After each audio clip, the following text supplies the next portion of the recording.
Now, you also might have heard the outrage over silent discos in church, the so-called rave in the nave, the crazy golf or helter-skelter set up in a cathedral, all recent stories about church buildings trying to stay afloat financially in the face of rising heating bills and dwindling congregations.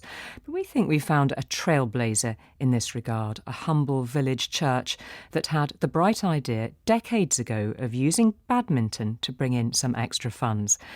Steve Harris works at BBC Radio Solent and has been to check it out for us. I'm stood in the churchyard, which is dotted with headstones. About 30 metres behind me there's an ivy-covered stone wall and a gate which leads directly onto the one road through the village.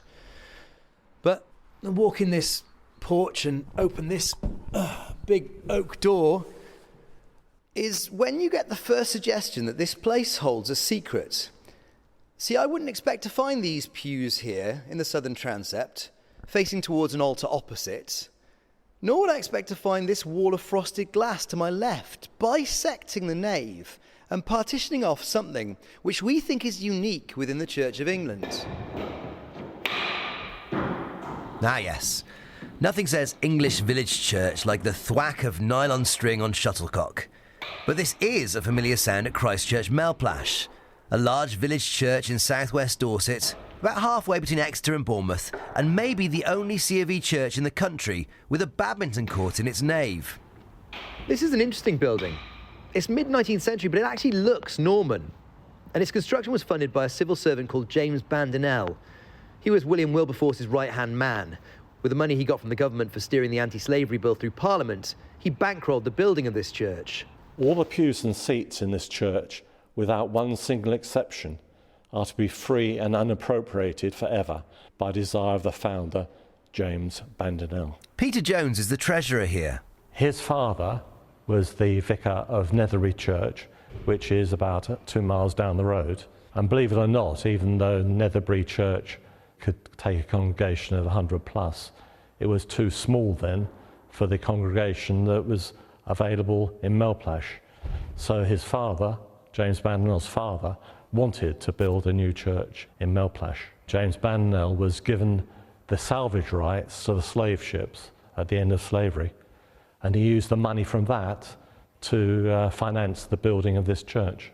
Avril lives locally and has been playing badminton weekly here for at least 35 years. I haven't heard of anyone else. You know, I know some churches have got yoga and various things they do, but not this physical badminton. Quite unusual, I think, yeah. Right, so, in theory, you're supposed to be, we're diagonal. And you've got to get it in the box. Oh, sorry. Churches diversifying isn't unique. Recent years have seen C of E real estate making the headlines for installing helter-skelters, or putting on silent discos, or hosting wrestling events. But this is something that's been quietly going on here for half a century. You remember the church being partitioned. What can you tell me about that? Well, the church, like many churches, has faced declining congregations. And so we thought, well, let's divide it up and put one part of the church to a wider use. The badminton court bit didn't happen right away? No, it was, I think that was someone's bright idea. It's a nice big space. It happened to measure out basically the right size for a badminton court, and there were a few enthusiasts about at the time, and they wanted to use it for those sorts of purposes. Now I have a piece of paper over here that says, you probably know this, this is from the Badminton England website. A competitive badminton court is 13.4 metres long and 6.1 metres wide. Okay. Should we measure it? Yeah. So, should we start with the width? If we go to this corner over here. Yeah. Marley and Ben are a couple of 15-year-old badminton prodigies from a nearby school. They've come down here today to play on this court for the very first time. I wasn't expecting it to be this nice, because it's a really nice court, good floor and good net.